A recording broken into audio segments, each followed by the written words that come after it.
Hello everyone, मैं doctor PC Phulara. आज इस वीडियो लेक्चर में आप लोगों को गॉस लॉ का एप्लीकेशन किस प्रकार से होता है, किस प्रकार से हम यूनिफॉर्मली चार्ज डिस्ट्रीब्यूशन है उसके कारण किसी पॉइंट पर हम इलेक्ट्रिक फील्ड इंटेंसिटी फाइंड करते हैं बताऊंगा। चलिए स्टार्ट करते हैं। सबसे पहले हम एप्लीकेशन देखते हैं गॉस लॉ का। एक इनफाइनाइटली लॉन्ग चार्ज वायर या रॉड, या हम कह सकते हैं कि charge cylinder, electric field due to charged cylinder. Cylinder कहिए या रॉड कहिए, एक ही बात है। और ये इनफाइनाइटली लेंथ है, इसका लेंथ कितनी है? इनफाइनाइट है। सिलेंडर ऑफ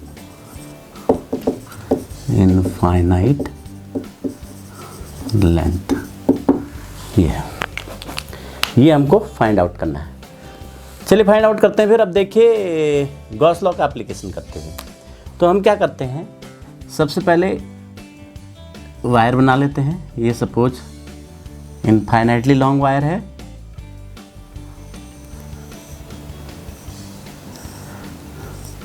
ये उधर को जाते रहेगा, नीचे को भी जाते रहेगी। इस पे पॉजिटिव चार्ज डिस्ट्रीब्यूशन है और इससे जो है हमको आर डिस्टेंस पर, ये आर डिस्टेंस ले लेते हैं। आर डिस्टेंस पर हमको क्या निकालना है? एक पॉइंट है पी जहाँ पर electric field intensity find out करनी है। आर डिस्टेंस है। अब हम क्या करेंगे, आर डिस्टेंस पर electric field intensity find out करनी है। तो यहाँ पर गॉसियन सरफेस बनाएंगे। गॉस लॉ में है गॉसियन सरफेस। तो कैसा हम सरफेस बनाएंगे? एक हाइपोथेटिकल इसी शेप का चार्ज डिस्ट्रीब्यूशन जिस शेप का है, सिलेंड्रिकल शेप का है तो सिलेंड्रिकल हमारा गॉसियन सरफेस बन जाएगा। यहाँ भी आर डिस्टेंस, यहाँ पर भी आर डिस्टेंस। और मान लीजिए इस सिलेंडर की लेंथ कितनी है? एल है। ये हम कंसीडर कर लेते हैं। तो रेडियस कितना हो जाएगा इसका? आर हो जाएगा। ये गॉसियन सरफेस, ये गॉसियन सरफेस हो गया।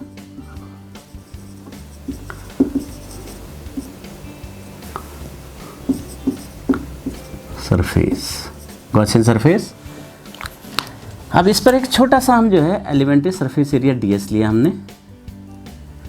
अब डीएस से बाहर को इलेक्ट्रिक फील्ड इंटेंसिटी ई ये है। तो ध्यान रहे ये पॉइंट हमारा एच से दूर है, एच के सामने नहीं है।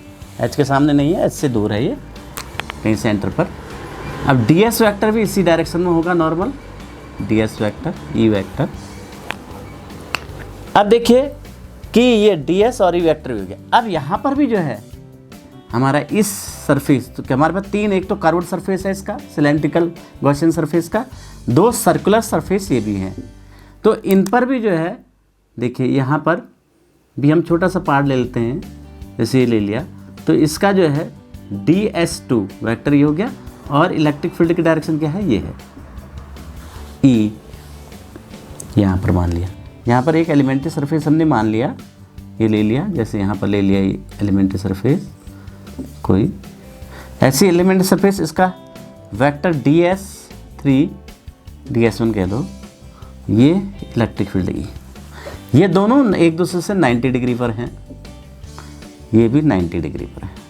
तो इनका जो फ्लक्स हो जाएगा E डॉट ds क्या होगा? जीरो हो जाएगा, ये भी जीरो हो जाएगा ये।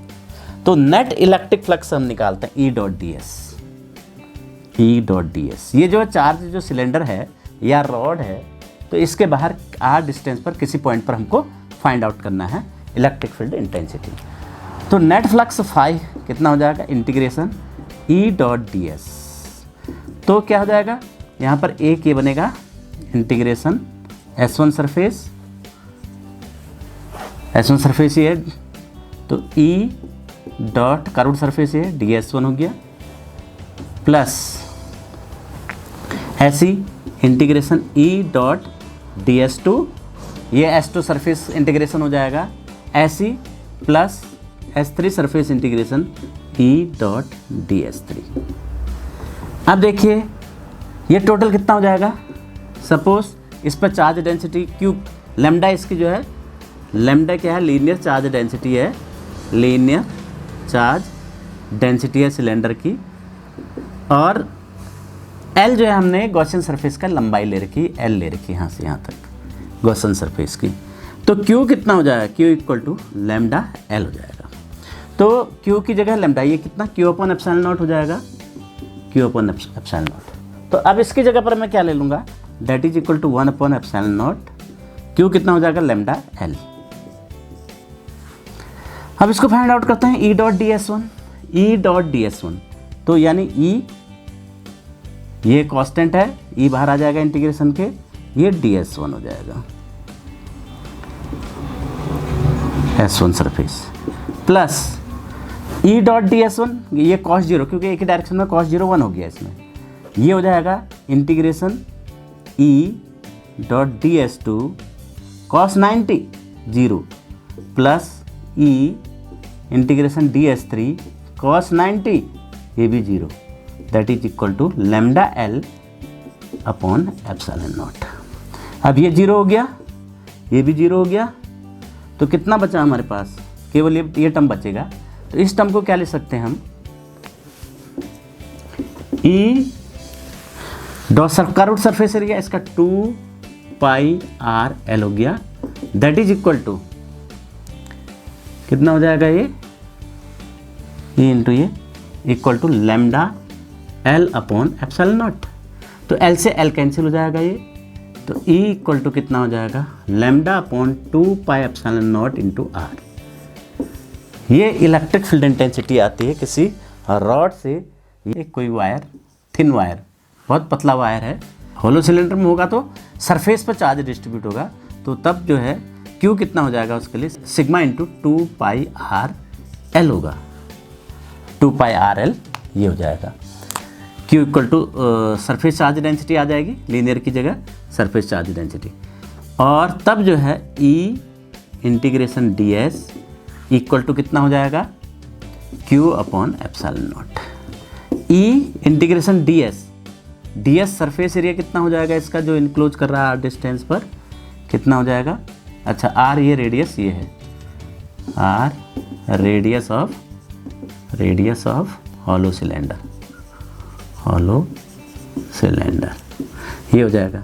तब ई डॉट डी एस कितना हो जाएगा, surface area, total curved surface area, तो कर्व्ड सरफेस एरिया कितना हो जाएगा, 2 पाई आर एल हो जाएगा, equal to sigma 2 pi R L upon epsilon naught. Wire के केस में तो ये हो जाएगा, हॉलो सिलेंडर के केस में ये हो जाएगा, तो 2 पाई से 2 पाई कैंसिल हो जाएगा, ये एल से एल कैंसिल हो जाएगा, E equal to sigma R upon epsilon naught R, ये केस हो जाएगा, आर डिस्टेंस पर ये केस हो जाएगा हॉलो सिलेंडर। और सॉलिड सिलेंडर है तब इस केस में भी ये भी 3 चीज़ जो है ये। तीसरा सॉलिड सिलेंडर के लिए क्या बनेगा, सॉलिड सिलेंडर क्यू बदल जाएगा, सॉलिड सिलेंडर के लिए क्यू कितना हो जाएगा, Q equal to rho surface charge volume charge density होगी, तो इसका वॉल्यूम कितना होता है, pi R square H, pi R radius हो गया, एच एल मान लीजिए इसका लंबाई इसके अंदर, तो ये हो जाएगा। तो रो यहाँ से ये हो गया, अब यहाँ रख देते हैं E integration D S equal to 1 upon epsilon naught rho pi R square L. अब surface charge density solid cylinder का सरफेस एरिया कितना हो जाएगा, 2 pi R into L 1 upon epsilon naught pi R square L, तो L से L cancel और pi से pi cancel हो जाएगा, ई कितना हो जाएगा फिर यहाँ rho R square upon 2 epsilon naught R, ये हो जाएगा। देखो पहले वाले केस में भी जब वायर का निकालेंगे तो lambda upon 2 pi epsilon naught R ये आ जाएगा, और हॉलो सिलेंडर का निकालेंगे तो E equal to sigma R upon epsilon R. R जो है क्या है, हॉलो सिलेंडर के बाहर उसके एक्सिस से आर डिस्टेंस पर कोई पॉइंट है। सॉलिड सिलेंडर में भी सेम, सॉलिड सिलेंडर के बाहर आर डिस्टेंस पर कोई है, तो तब उसके लिए क्या आ जाएगा, ये आ जाएगा E equal to rho R square 2 epsilon naught R. ये पहले केस में 3 केस बन गए, हॉलो सिलेंडर, वायर और सॉलिड सिलेंडर का।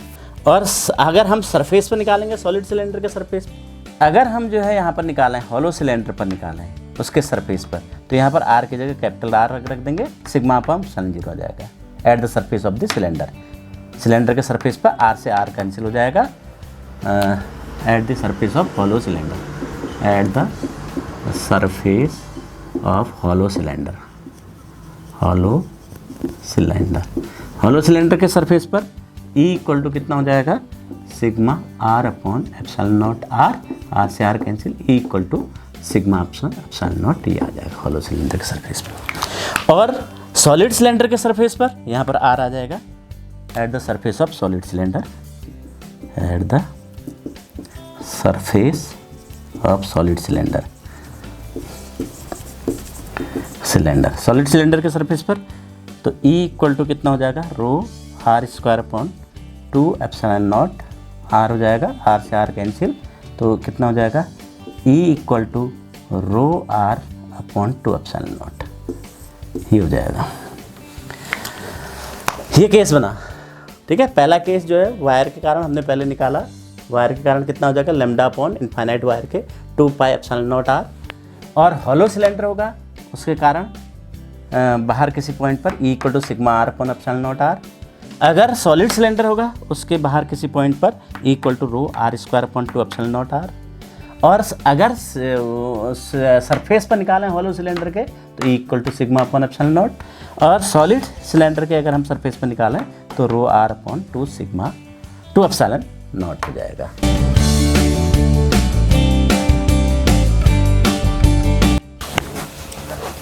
पहला केस लेते हैं, सपोज ये क्या है, हॉलो सिलेंडर है, हॉलो सिलेंडर, कंडक्टिंग या नॉन कंडक्टिंग कुछ भी हो, या हॉलो सिलेंडर या कंडक्टिंग सॉलिड सिलेंडर।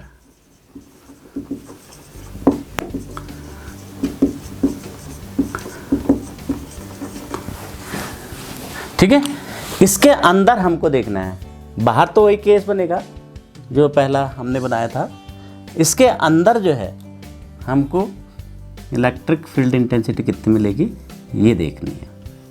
देखिए ये हमने सिलेंडर बना दिया, हॉलो सिलेंडर या कंडक्टिंग सॉलिड सिलेंडर। इसके अंदर ये इसकी एक्सिस हो गई, इसके अंदर किसी पॉइंट पर यहाँ पर ले लिया हमने आर डिस्टेंस पर, या आर डिस्टेंस होगी, हमने एक पॉइंट ले लिया, तो एक्सिस से आर डिस्टेंस पर इस पर इलेक्ट्रिक फील्ड इंटेंसिटी क्या होगी। तो हमने यहाँ पर क्या गॉसियन सरफेस बनाया, एल लंबाई का एक सिलेंडर बनाया सेम शेप का, ये गॉसियन सरफेस, ये एल लंबाई हो गई, गॉसियन सरफेस की लंबाई कितनी हो गई, एल हो गई, ये गॉसियन सरफेस बना दिया। अब इससे कितना फ्लक्स पास होगा ये हमको देखना है। देखिए क्योंकि ये चार्ज इसका इसमें डिस्ट्रीब्यूट सरफेस में, चाहे कंडक्टिंग सॉलिड सिलेंडर है तब भी उसके सरफेस पर चार्ज डिस्ट्रीब्यूट होता है, हॉलो सिलेंडर है तब भी उसके सरफेस पर चार्ज, तो इसके अंदर कोई चार्ज इंक्लूड नहीं होगा। ठीक है, there is no charge, there is no charge within the Gaussian surface.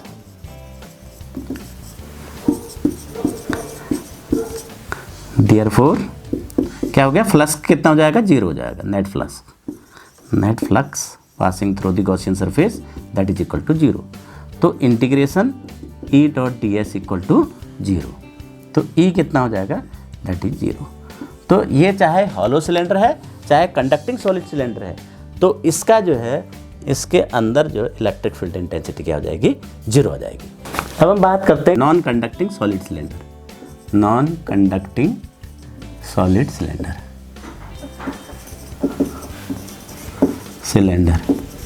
Solid cylinder के बाहर और अंदर हमने जो देखा, सरफेस और बाहर जो देखा वो तो सेम होगा इसके लिए एक्सप्रेशन, परंतु अंदर के लिए देखिए, ये कोई हमारा सॉलिड सिलेंडर है,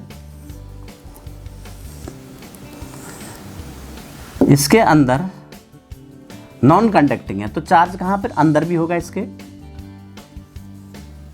गॉसियन सरफेस बना दिया आर डिस्टेंस पर हमने, सिलेंड्रिकल सरफेस, यहाँ से r डिस्टेंस ये r हो गया और इसका रेडियस कैपिटल R हो गया सिलेंडर का। क्वेश्चन सरफेस ये है।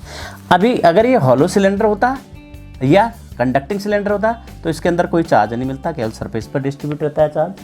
तो अब हमको इसके अंदर भी चार्ज मिलेगा। तो सपोज इसका चार्ज Q डैश है, तो Q डैश निकालते हैं। Q dash volumetric charge density rho हो गई, रो इंटू इसका एरिया, ये R हो गया, इसकी लंबाई L मान लेते हैं क्वेश्चन सरफेस की। तो इसका एरिया वॉल्यूम कितना हो जाएगा, पाई R स्क्वायर L, इसका वॉल्यूम हो गया, density to volume pi R square हो गया, ये चार्ज हो गया Q डैश। तो Q डैश आ गया, तो E डॉट, बाकी इसके और इसके तो जीरो हो जाएगा, जैसे पहले शुरुआत में हमने देखा दोनों परपेंडिकुलर थे, E और DS ये भी जीरो हो जाएगा, केवल ये बचेगा इस जो कर्व्ड सरफेस बचेगा उसके कारण E dot DS equal to Q dash upon epsilon naught, तो rho pi R square L upon epsilon naught. यहाँ से E कांस्टेंट है, uniform electric field, same distance है, तो ये हो गया DS और E नॉर्मल एक ही डायरेक्शन में है, तो cos 0 1 हो गया था, तो E DS हो गया, DS आ गया ये। अब इसका DS surface area, Gaussian surface का area, E equal to 2 pi R L हो गया, rho pi square R square L upon epsilon naught. अब देखिए L से L कैंसिल, एक R से R कैंसिल हो गया, पाई से पाई कैंसिल हो गया, तो बचा क्या, E equal to rho R बचा ऊपर अपॉन 2 एप्सिलॉन नॉट, ये rho R upon epsilon naught 1/2 ये। तो ये सॉलिड नॉन कंडक्टिंग सिलेंडर के अंदर इतना होगा R डिस्टेंस पर एक्सिस से। तो ये तो था हमारा electric field due to charge cylindrical और इनफाइनाइट लेंथ, ये हमने गॉस लॉ से इसको फाइंड आउट किया। आई होप आप लोगों को समझ में आया होगा। समझ में आया तो इस वीडियो को लाइक करें और इसको अधिक से अधिक शेयर करें, और अगर चैनल पर नए हैं तो चैनल को सब्सक्राइब करें। Thank you, bye bye.